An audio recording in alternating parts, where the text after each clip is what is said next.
So let's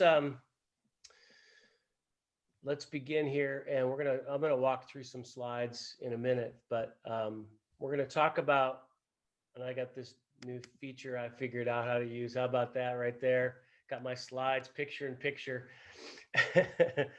All right, so we're gonna talk about the culture of honor, and I was just thinking to get us started. There are different environments that you see. And just like leadership can go down, right? Those that are following you. Leadership can go up, those that you are submitted to, and it can go sideways, right? You can lead your peers, and a lot of this has to do with the idea of influence, how you influence those that you are submitted to, how you influence those that are following you, how you influence those that are working with you. Same thing is true with honor.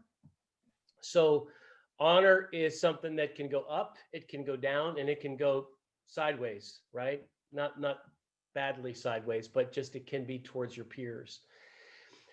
There are some organizations that honor only goes up. So meaning that it is an honor culture, but there's this high respect for the person in authority, and a lot is done to celebrate them and to commemorate them, and everything's sort of built. Sometimes even churches can build their calendar around the person at the top, and sort of becomes like they're the sort of the centerpiece. And so it goes up, but it doesn't really go sideways well, and it doesn't go down well.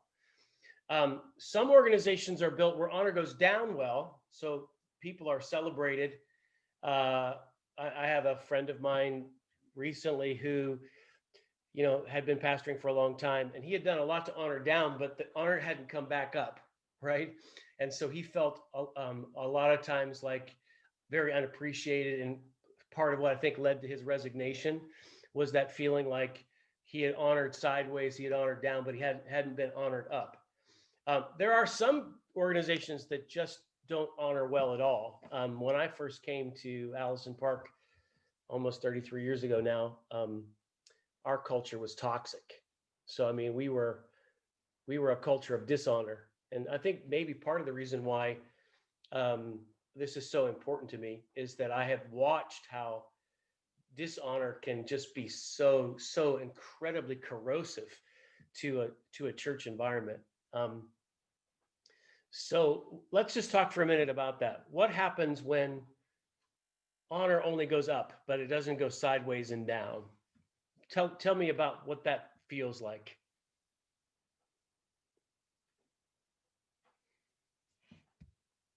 Are we recording, by the way, Joe?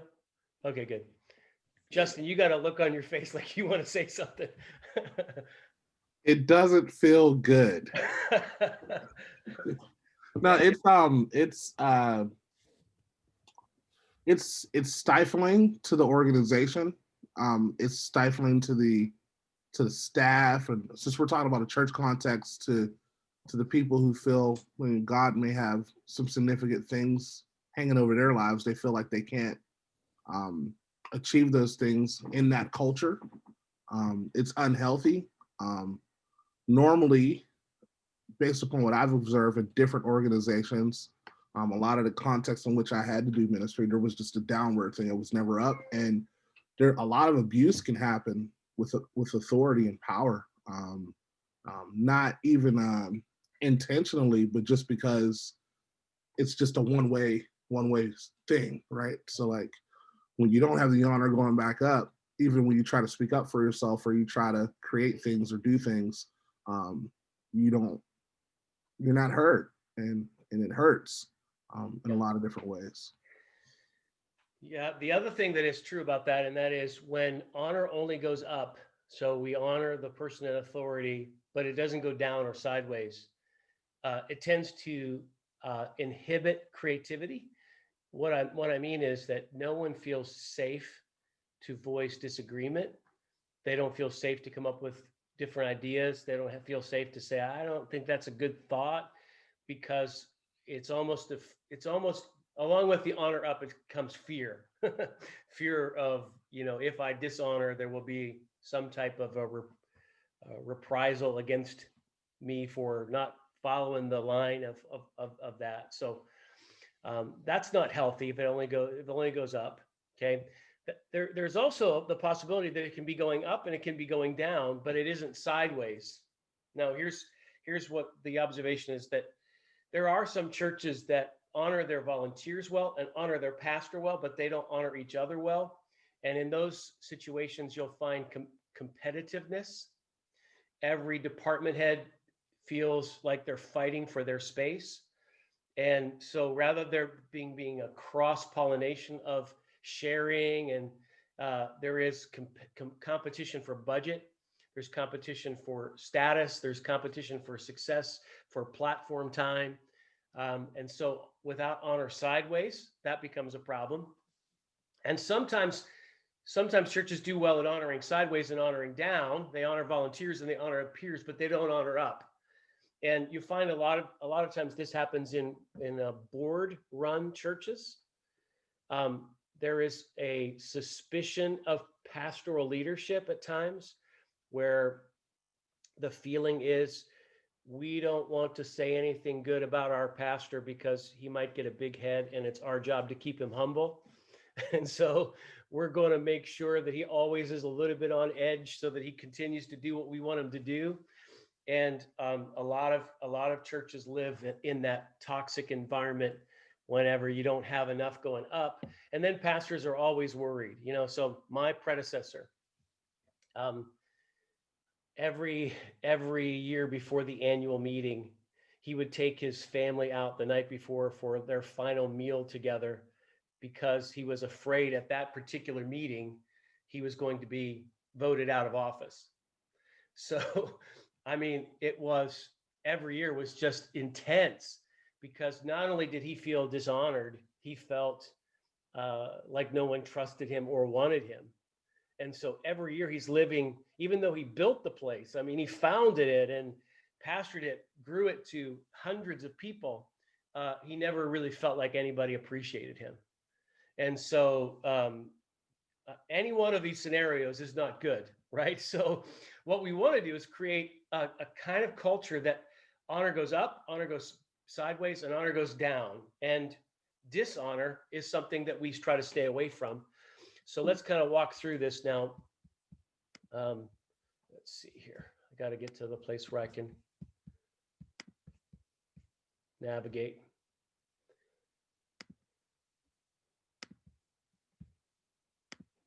Good to see you on screen there, Dave. How's life? Pretty good. Okay, here we go. All right, so honor, the dictionary defines it like this: merit, worth, value, respect. To put weight on something, weightiness comes from this idea of anything weighty is valuable, right? So even the words in the Old and New Testament talk about the glory of God being something of weight and value. The opposite of honor is contempt, which, by the way, I forget what book it's in. It might be the book Blink, that talks about how the marriage counselors could tell when a marriage was going to end when they saw the presence of contempt in the relationship and discussion. So when you start to see this, kind of disdain, that's often the sign that something is toxic. But I think most often, whenever we're talking about dishonor, it tends to show up, especially in church environments, in terms of silence or indifference, where we're just not saying it, where people feel unappreciated, where volunteers are never recognized, where nobody ever gives a shout out to anything, or it just feels sort of like indifferent. Like, I don't think it would matter if I was here or not. Like, nobody even notices me. It doesn't take contempt for dishonor to be present. Honor is actually something that you have to purpose to do. It has to be intentional.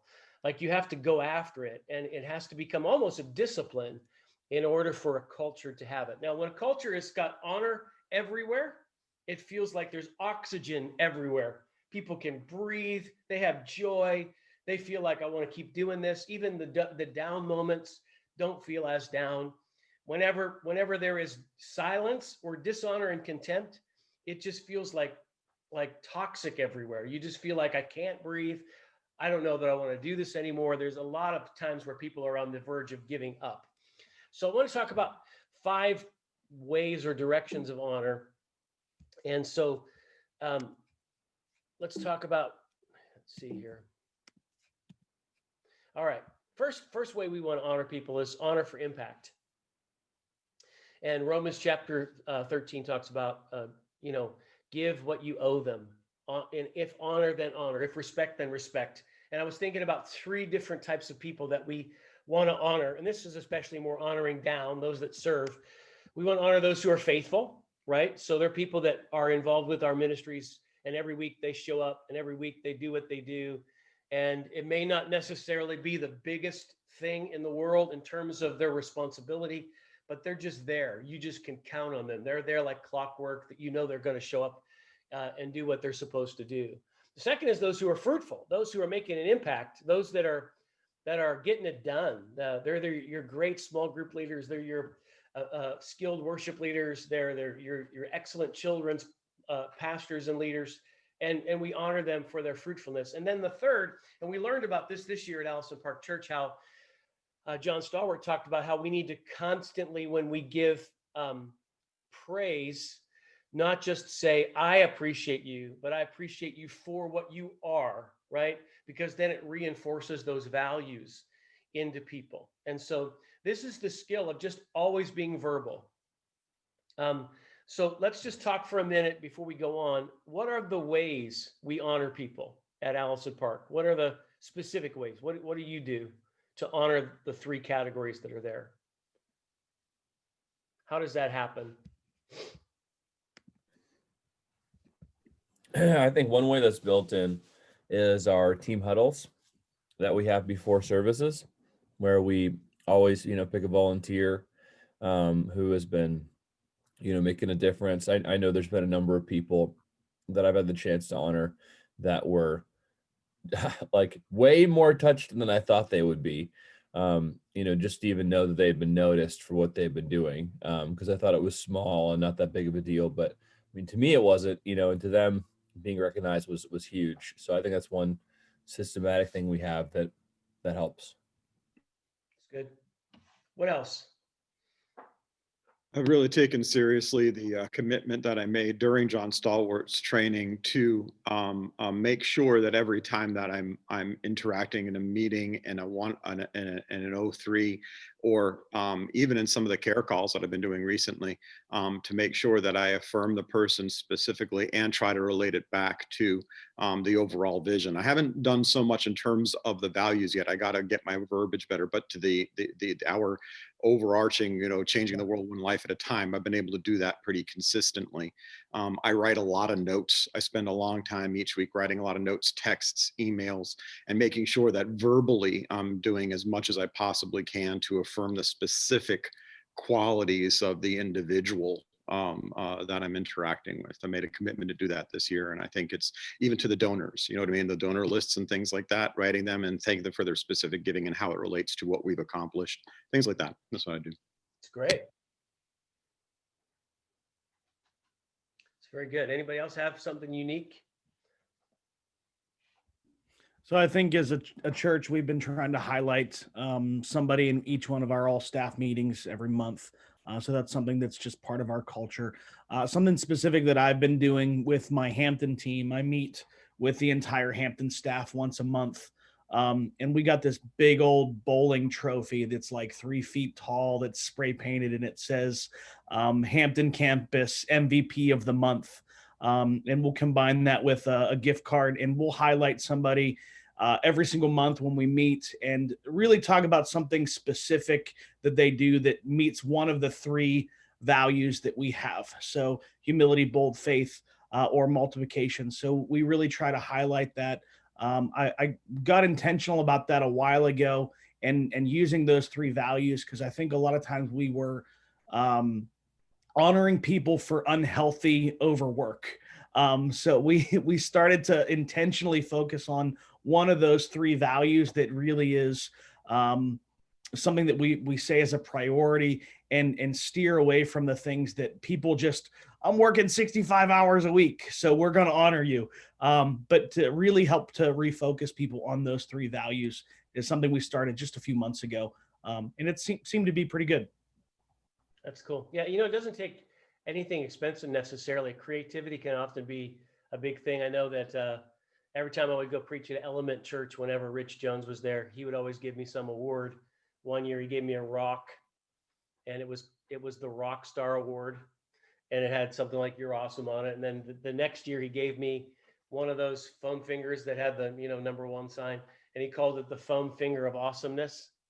And so, I mean, it was really The rock said, "You rock." It had a big U on it. The U Rock Award. Yeah, it had a U, right? That's right. Yeah. Exactly right. Yeah. So, I mean, some of that creative stuff can be really kind of easy to do, and it's an awesome thing. Okay, good. All right. So, hold on. Okay. Here we got an example of this for us in Philippians chapter 2. Here's what Paul says: I think it's necessary to send back to you Epaphroditus, my brother, co-worker, and fellow soldier, who's also a messenger whom you sent to take care of my needs.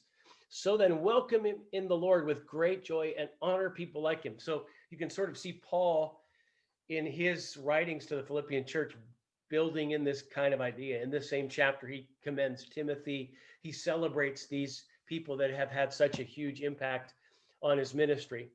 Another thing, and this is an honor up thing. Now, what's challenging in a church culture is how to get a church to practice this, right? So the elders who direct the affairs of a church are worthy of double honor, especially those whose work is preaching and teaching.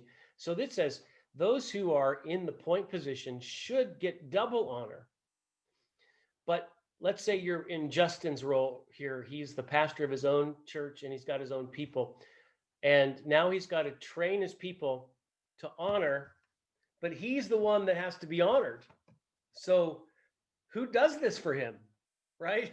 Like, who teaches his people to honor Justin for his leadership? Because most church people don't come by this naturally, right? So this is part of the challenge. Now, one of the benefits of a multi-campus culture is that we can help each other out with this, right? So I can honor you as campus pastors and recognize you in front of your people and tell your people, don't you have a great campus pastor? Look at what he's doing and making happen in your location.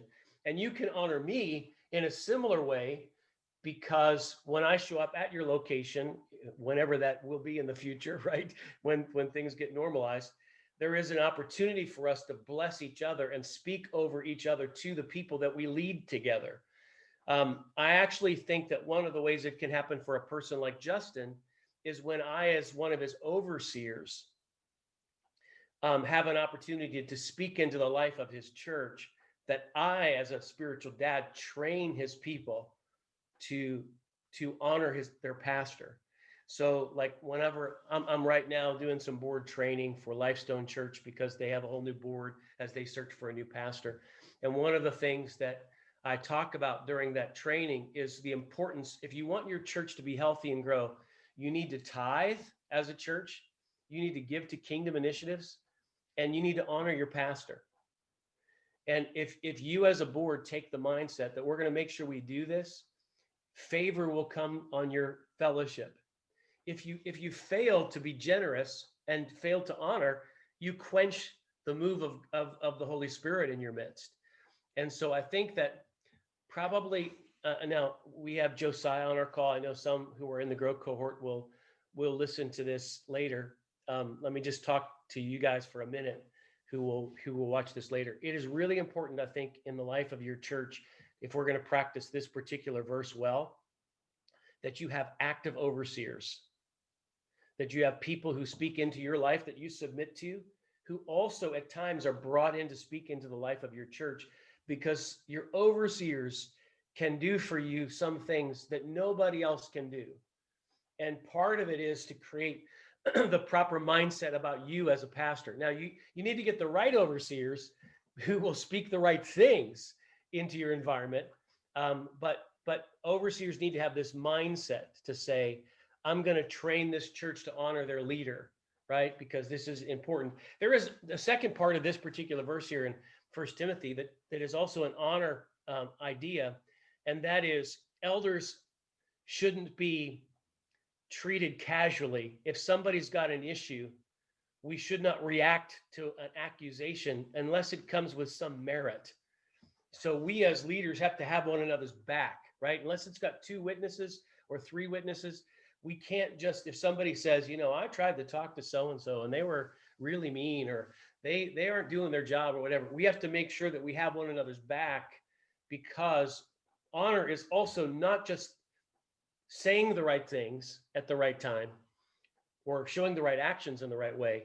It's actually not listening to certain things, right? It's actually not entertaining certain things that are said about others, and learning how to shut it off before it becomes corrosive. So one of the biggest problems at Allison Park Church before, when I was an assistant pastor, it wasn't so much that people were saying a lot of public dishonoring things. It's that they were saying a lot of things in private, and people were not shutting off those conversations. And so it was a free flow of back channel backbiting that was going on. And so I think honor is also protecting one another. That's important as well. All right. The second way we honor is we honor for gifting, right? We honor because somebody has something that they bring to the table and we recognize it. And when we're talking about peer honoring, or we're talking about honoring up, we're really recognizing in some ways. So let's just pause for a moment before I go on. And let's just say, what is the difference between honor and flattery? Let me ask that question. What's the difference between honor and flattery? How would you describe the difference between those two things? What is flattery? I would think flattery is when you're saying something in order to try to get something in return, some benefit for yourself, rather than actually praising that person because of their own abilities and worthiness. I would even go, sorry. Go ahead. I was just gonna say, I would say that, and I would say when you flatter someone, you're appealing more to their ego and their personality versus their actual gifting. So we see that a lot in the prophetic circle.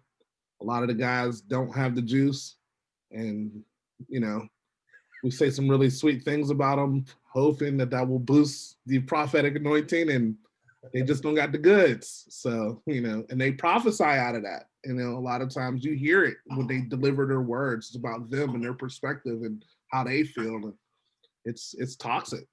Yeah. I think that flattery is untrue. I think it often is, it's not real, it's a lie.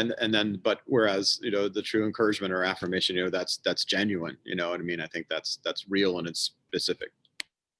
Yeah. Yeah. So, when you honor somebody, you can recognize their character. You can recognize their contribution to your life, right? You can recognize how they demonstrate one of the values that you prize. All of these things you can recognize their gifting, that's a major part of it. It is. And so peer honoring is a part of this. And leading up, where you honoring those that are you're submitted to.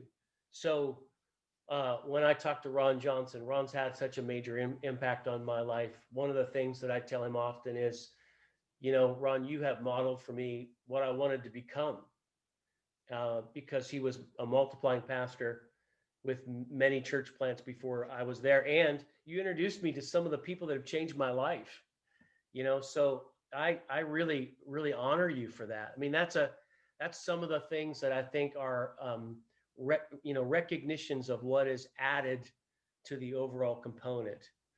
This takes a little bit of thought. So it takes some recognition of things that are present in somebody's life that is there. So I think honor for gifting is another way. So we said honor for impact. That was the first one, honor for gifting. Number 3 is honor for position. This is a discipline that I think we've been trying to teach in this year, which is that even if you disagree with the governmental leader, you want to do it in an honorable way. You see the second scripture there where he says, show respect to everyone, love the family of believers, fear God, honor the emperor. So this is written in a time, right, whenever they had really pretty wicked leaders. Same is true with honor your father and mother, so it'll go well with you. There's just something about that. Now, there's a difference between honor for a person and honor for a position. Sometimes the person is not honorable.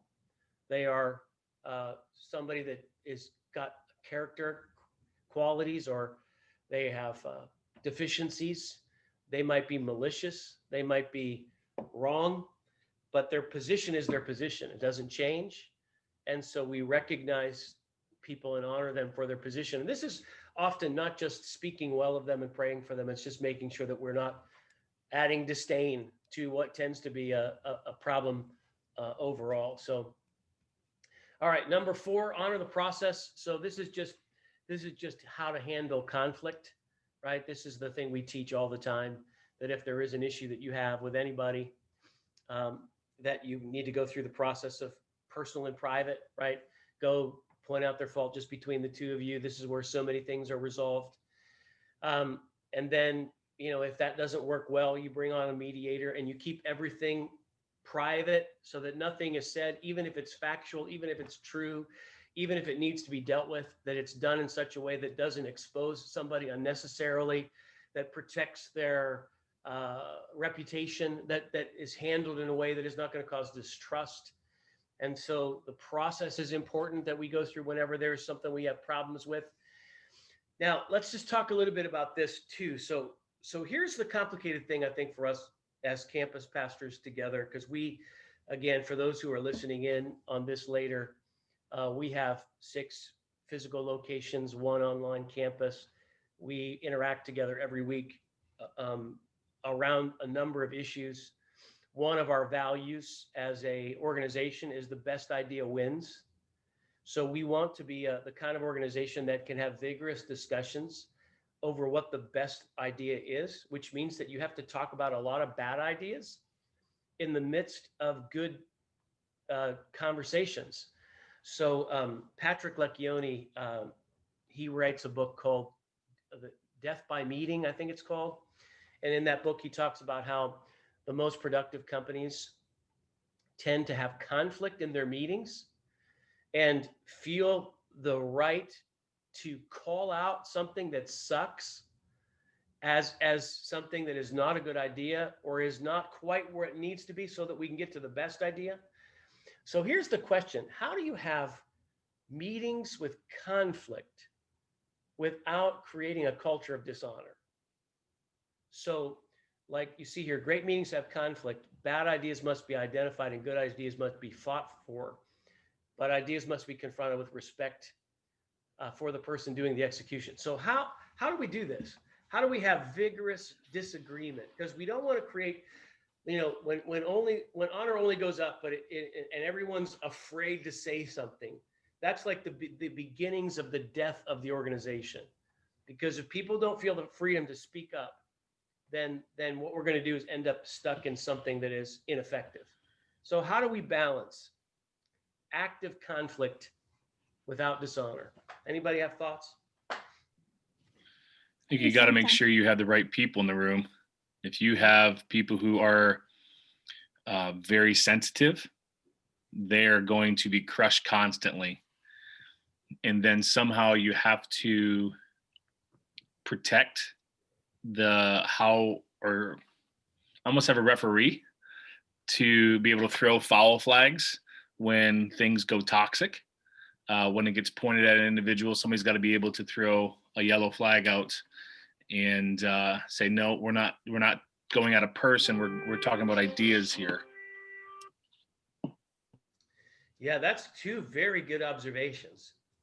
So having the right people in the room is very important, because I'll just say, I know there are some meetings that there are certain people I can't have there, not because I don't want them there, but because I know it's not good for them to be there, right? It's not that they don't have anything to add. I just know that they couldn't handle the rigors of what we're going to do, And then the referee, that actually might be something we need to formalize a little bit. Like I do know, that for a little while, Fiorlandino was doing this thing for us called compression planning. And he actually had little props in the room, things that you were supposed to throw at people if they violated certain boundaries.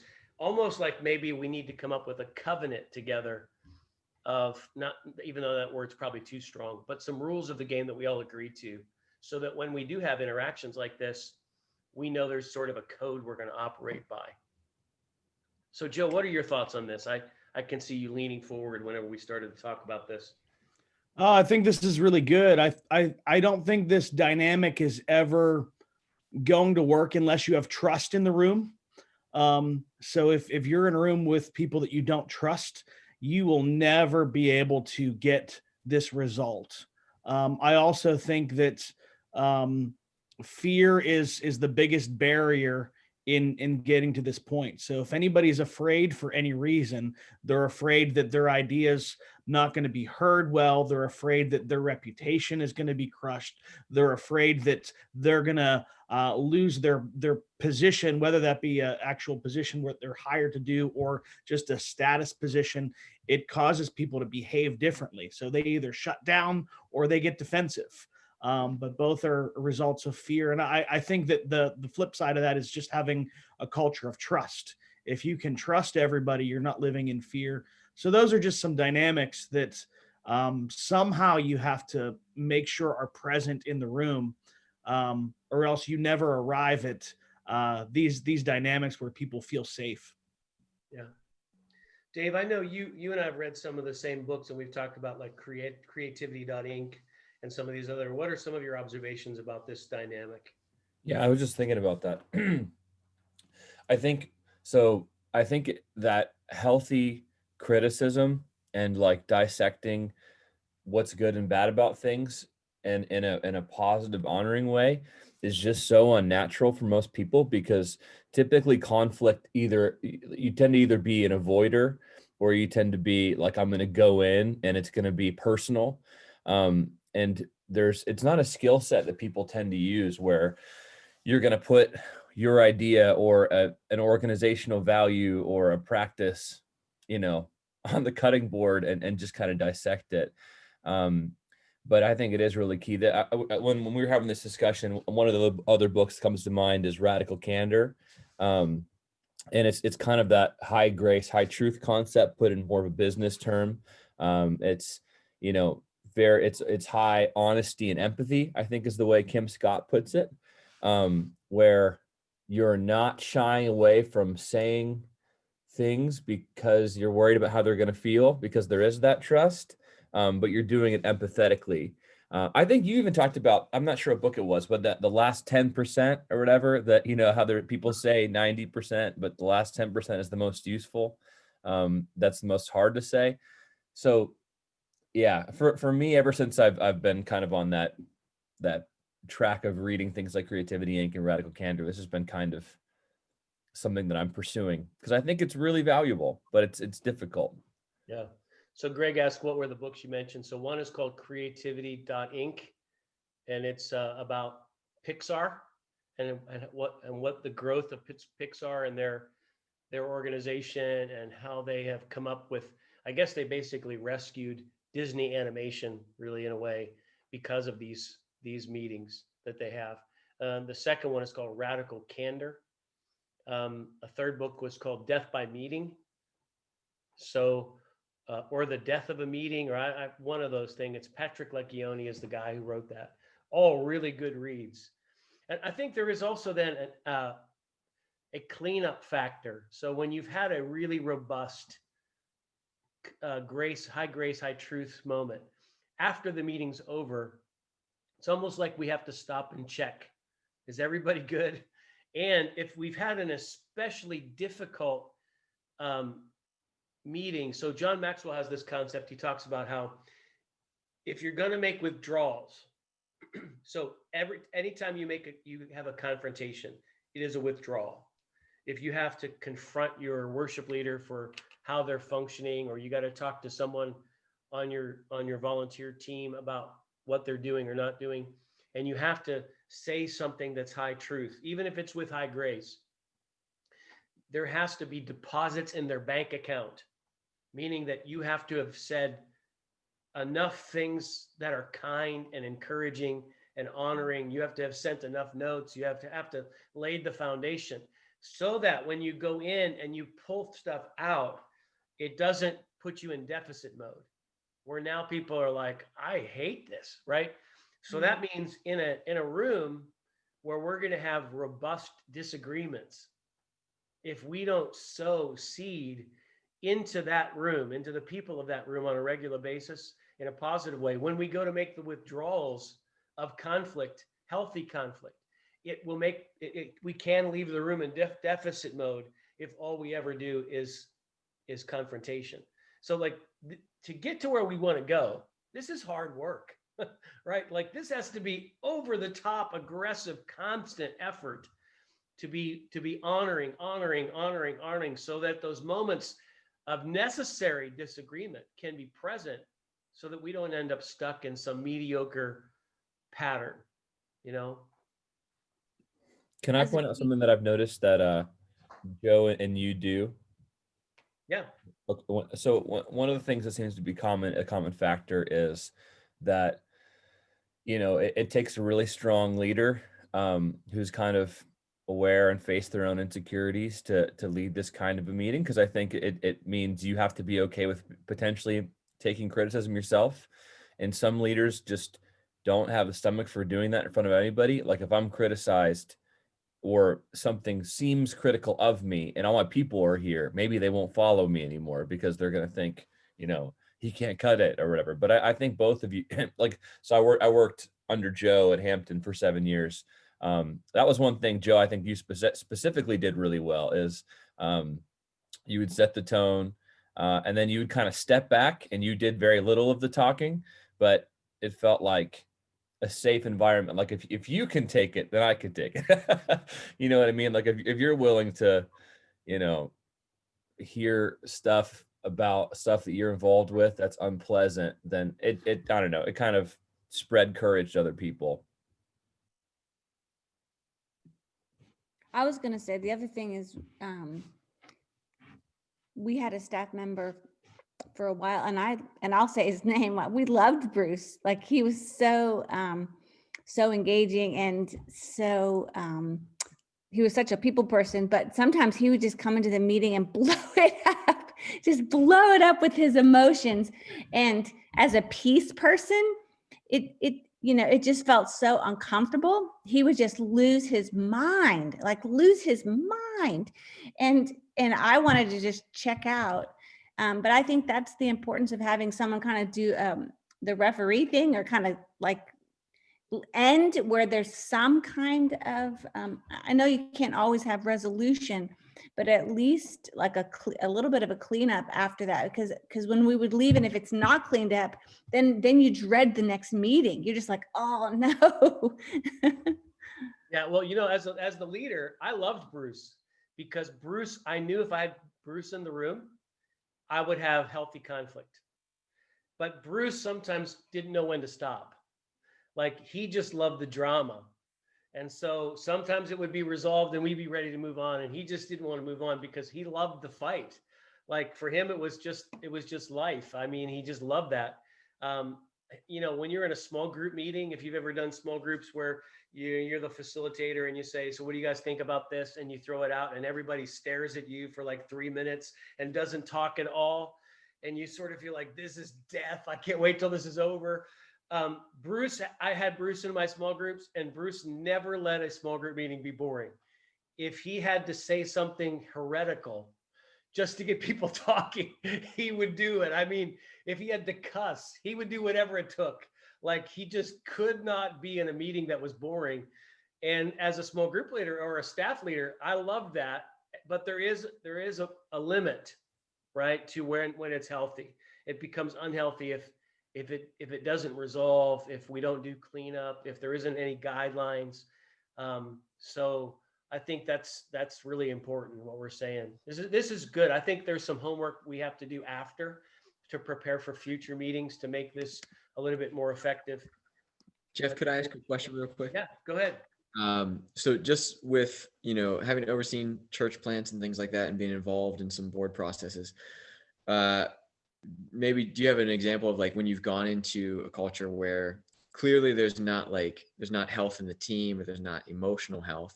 So like if you don't have that, you aren't going to have healthy conflict, because it's just not, you're not able to. So like, what are some steps that you take to get to that place where you can have that honesty and that conflict? Yeah. So first, I think if the leader of the organization is not comfortable with that, no one will be able to be. So if the leader is not able to set that tone, no one underneath that leader will be able to do so. But I think if the leader is comfortable, or if you happen to be the leader, I think it has to do with knowing who to put in that room, being very selective about who goes in that room where you're going to have these meetings, and then talking about it openly, what you're trying to accomplish, and starting to demonstrate some degree of healthiness, even if it's just a small room, even if it's just 3 people, let's say, that are committed to changing the dynamic of the culture. If you can create a pocket of healthy interaction somewhere. So some rooms only can have honor. They can't have conflict because they're just too sensitive. And so you can't really do conflict. So getting into that space where you know what your room is, I think that's really important, and making sure that the people who you can handle it are there and beginning to talk about that. But if you happen to find yourself in a church or an organization where the leader's just not going to have this,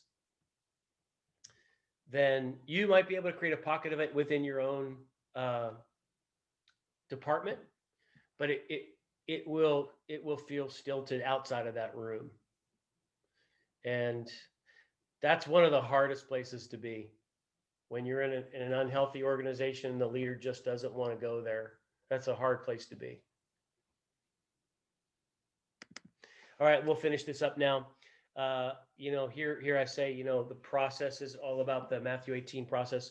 So it says, I confront not for personal benefit, but the benefit of the person being confronted or the whole organization.